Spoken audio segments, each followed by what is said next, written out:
Ayan, good morning mga ka-chubby babe. Ngayon, nagulat talaga ako kasi walang pasok si Jacob. Sabi ko, maglilinis ako ng bahay.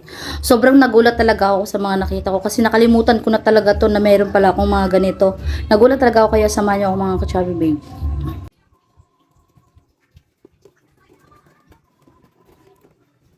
Ito na nga mga ka-chubby babe, may ganito pala si Jacob na hindi pa niya nasusuot. Sobrang nakalimutan ko talaga to. Tapos meron din pala akong ganito kasi couple pala kami.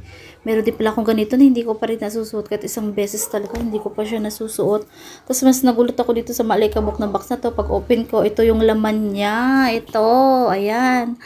Nagulat talaga ako kasi nakalimutan ko talaga tong sandals na to. Hindi ko na alam na meron pala ako nito. As in talaga nawala sa isip ko ilang taon din ata, hindi ko sure. Nakalimutan ko talaga meron pala akong ganito na hindi pa nasusuot, mga nakatago.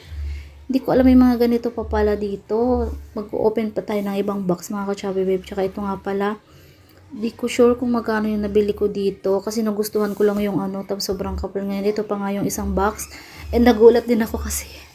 Ito pala yung laman niya. Hindi rin nasusuot. Ayan, mga naka-plastic pa nga to. Ito yung isang laman, ayan, ayan, di pa nga siya nasusuot kasi isang beses talaga mga naka-plastic pa siya.